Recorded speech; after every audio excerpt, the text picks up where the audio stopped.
Yes, nanone nongeye kubaha ikaze inshuti bakunzi bacu rero mudukurikiye hano ku Ibendera TV muri teritwari ya Masisi muri Kivu y'Amajyaruguru. Rero haravugwa ko haramukiye imirwano ikaze hagati ya Alliance Fleuve Congo M23 na FARDC.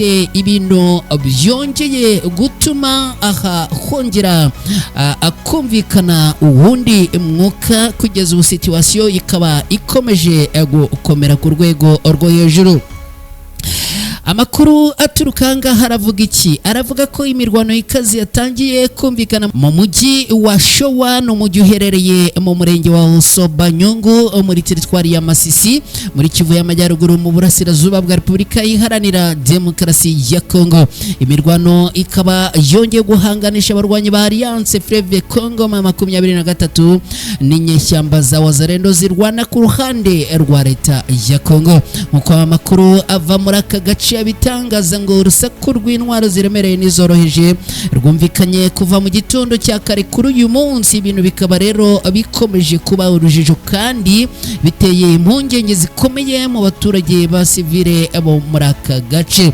Nkuko amakuru agera ku Ibendera TV abivuga ngo iki gitero ngo cyagabwe n'abarwanyi ba Alliance Fleuve Congo M23 bashaka kongera kugenzura ahantu h'ingenzi ku mirwano yo muri ibi bice.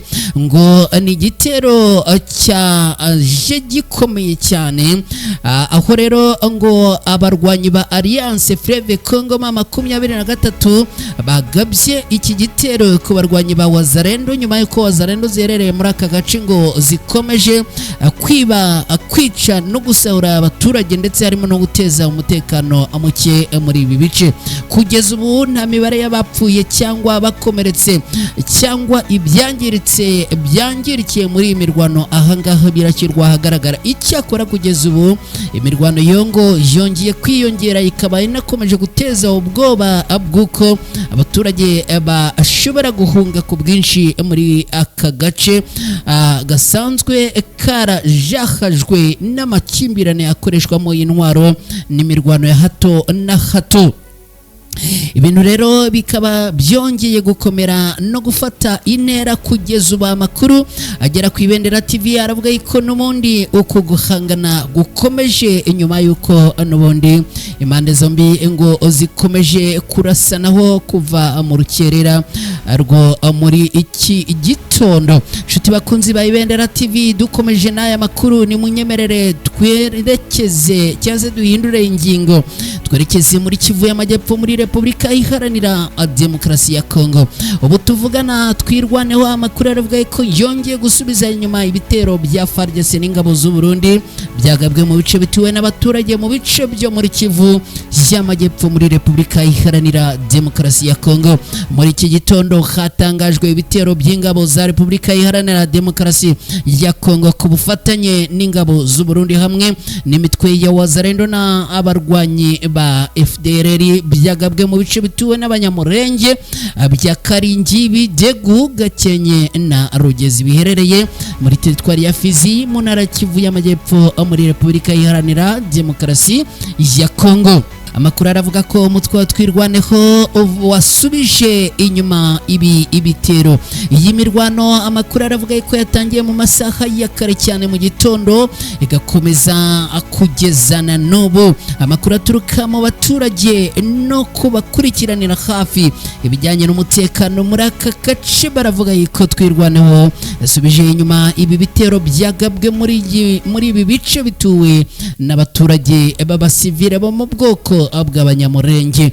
Teritwari ya Fizi cyane cyane mu misozi ya Minembwe ni kamwe mu duce tumaze igihe kirekire turangwamo intambara zikomeye zishingiye ku nyungu za politike, amoko ndetse n'umutekano w'abaturage. Umutwe twirwaneho ugizwe ahanini n'abanyamurenge, ukaba bavuga ko washinjwe hagamijwe kwirwanaho no kurengera abaturage bahutazwa muri ibi bice byo muri Kivu y'Amajyepfo muri iki gihugu cya Repubulika Iharanira Demokarasi ya Kongo.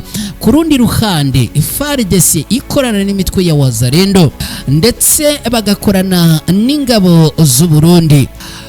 mu guhangana na twirwaneho ngo bakoresheje intwaro ziremereye ndetse kandi ngo bakomeje kugaba ibitero mu bice bituwe n'abanyamurenge bigatuma ahahora mu bibazo by'umutekano.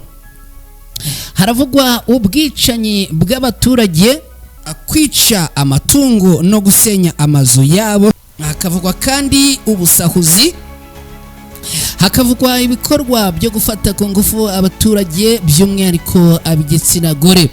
Hagati aho umutwe wa Zarendo ukaba ari umwe mu mitwe nayo ikomeje gufatanya n'uruhande rwa leta ya Kongo kugaba ibitero muri ibi bice. Mu byumweru bishize rero ahangaha ndongera nkwibutse ko nabwo hari habereye ibitero bikomeye cyane, kugeza ubu aha nta minsi ishira hatagabwe ibitero bikomeye bigambiriye kwibasira abaturage bo mu bwoko bw'abanyamurenge.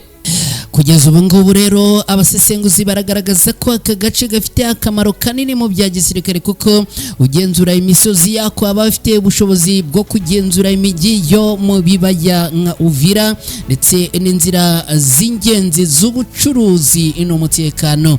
Kugeza ubu rero aka gace kakaba gakomeje kuba isibaniro ry'imirwano. Iyi mirwano ikaba igaragaza ko nubwo hari ibiganiro bya diplomasi byagiye biba hagati ya Kongo n'ibihugu by'akarere, umutekano mu burasirazuba bwa Repubulika Iharanira Demokarasi ya Kongo gikomeje kuba muke ndetse n'amasezerano y'amahoro akaba akiri kure mu gushyira mu bikorwa ibijyanye no kugarura amahoro muri ibi bice bituwe n'abaturage bo mu bwoko bw'abanyamurenge bikomeje kugabwamo ibitero bitandukanye. Shuti bakunzi ba Ibendera TV, ni munyemerere duhindure ingingo twerekeze muri aya makuru. Twerekeje tayari kuri iyi nkuru ivuga yuko indege y'abanyamerika yamaze guhanurwa n'abanya-Iran. Mbere yo kwinjira muri iyi nkuru ariko nyemerera nongere nkwibutse ko hano ari ku Ibendera TV. Je nitwa Umukada. Niba wamaze kugera ku Ibendera TV unyemerere unkorere like. Niba ari bwo bwa mbere ugeze hano uzi kunkorera subscribe, uraza kuba ukoze cyane. Reka tunahite dushimira mwe mwabikoze ndetse namwe mwabikoze ariko namwe mugiye kubikora. Iraswa ry'indege y'ubugenzuzi ya Amerika ku birindiro by'indege ya Prince Sultan muri Arabia Saudite ni igikorwa gikomeye cya gisirikare gitangaje kandi cyatunguye benshi. Kugeza ubu haribazwa niba Moscow yaba yifashishije Tehran mu ibanga gutera umwe mu mitungo ikomeye cyane mu ntwaro za Amerika. Intambara hagati ya Washington na Tehran ikomeje gufata indi ntera. Kuwa 27 Werurwe igitero cya Iran cyagabwe ku kigo cy'ingabo za Prince Sultan muri Arabia Saudite, kikaba cyarasenye indege y'abanyamerika yo mu bwoko bwa Free Century Awax ifatwa nk'ijisho ry'ikirere. Iyi ndege rero ikaba ari indege yarashwe bitunguranye ndetse bitungura Leta Zunze Ubumwe za Amerika. Izi ndege zo muri ubu bwoko zizwiho ubuhanga buhanitse mu butasi, zikaba zifite agaciro kanini kuko imwe igura hafi miliyoni 700 z'amadolari y'abanyamerika. Bivugwa ko iki gitero cyahitanye indege cyakozwe hifashishijwe misile n'indege zitagira abapilote zizwi nka drone. Iki si gikorwa gisanzwe kuko iyi ndege izwi nka Wax si indege isanzwe, n'ikoranabuhanga rikomeye mu butasi kandi yigendera, igenzura ikirere, igafasha kumenya ibitero bikiri kure, igahuza ibikorwa by'indege z'intambara ndetse ikanayobora imirwano yo mu kirere. None iyi ngiyi ko ariyo ishinzwe kugenzura ibindi ibitero birenga byinshi biza bigabwa, aho iri kugenzura kuki yo itabashije kugenzura ko yaba igiye kuraswa. Aha rero niho ubuhanga bw'umusenepa bivuga yuko yakoze operasiyo yo guhanura iyi ndege bushingira. kuba iyi ndege ifite agaciro nk'aka yararashwe rero ku birindiro biri mu mutima w'aho Amerika ifite imbaraga ni ikintu gikomeye cyane. Benshi bakomeje kwibaza niba Iran yaba yarabonye inkunga y'Uburusiya muri iki gitero, ariko kugezana n'ubu nubwo abihwihwiswa ariko ntabwo biremezwa neza.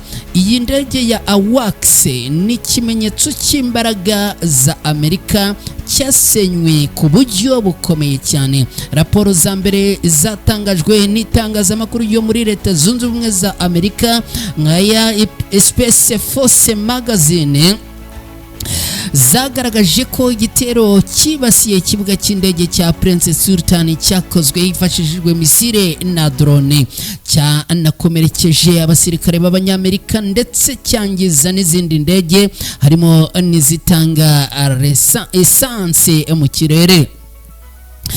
Igitangaje si igitero gusa, ahubwo nuko cyakozwe mu buryo bugaragaza ubuhanga buhanitse. Amerika ifite umubare muto w'izi ndege za AWACS kandi ni ingenzi cyane ku buryo kuzisimbuza byihuse bigoye cyane.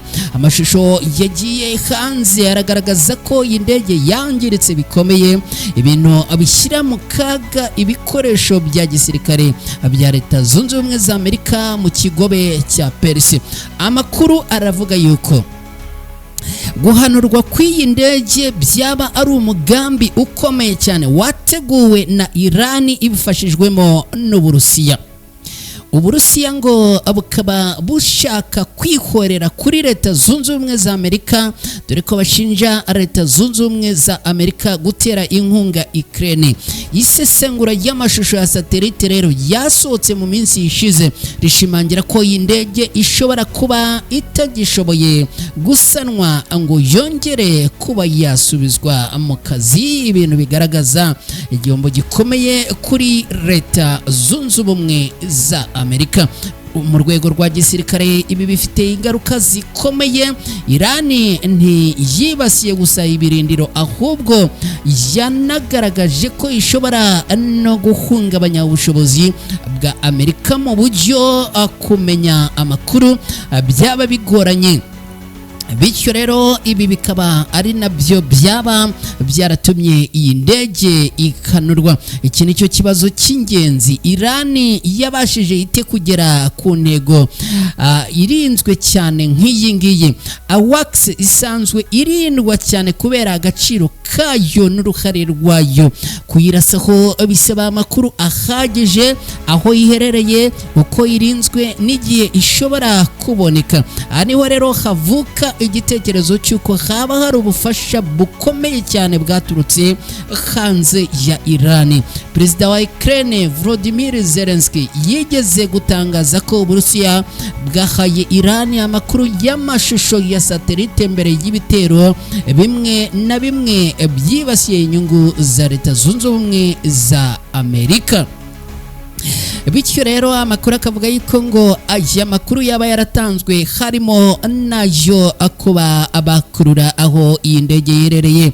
Ibirego byakwirakwijwe cyane mu bitangazamakuru mpuzamahanga, ariko ntibirahabwa gihamya simusiga na Washington. Kugeza ubu nta gihamya yemeza ko Uburusiya aribwo bwagize uruhare rutaziguye muri iki gitero, ariko impamvu iki gitero gikomeje kugarukaho nuko Uburusiya na Irani bisanzwe bifitanye ubufatanye mu bya gisirikare kandi bukomeye.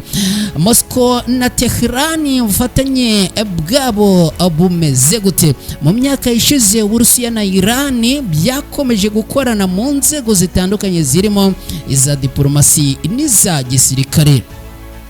Hakaba harimo guhanahana ikoranabuhanga cyane cyane mu by'indege zitagira abapilote, uburyo bwo kwirwanaho no kurwanya ibihano by'ibihugu by'iburengerazuba. kugeza ubu rero amakuru akavuga yuko ibintu bikomeje gukomerera leta zunze ubumwe za Amerika muri iyi ntambara yishoyemo, bigaragaza ko iyi ntambara ishobora gukomerera leta zunze ubumwe za Amerika. Nshuti bakunzi ba Ibendera TV, ingayo nguko ni munyemerere rero aduhinira ahangaha twerekeze ku musozo w'aya makuru. Nshuti bakunzi bacu, mbashimire cyane, nshimire by'umwihariko mwe mwabanye natwe muri aya makuru kuva tangira kugeza ubu twerekeje ku musozo. Mwese rero mugire amahoro n'amahirwe, mukomeze kugira umunsi mwiza, bari mu kazi muhaye kandi muronke. Gahunda za Ibendera TV nazo zirakomeza.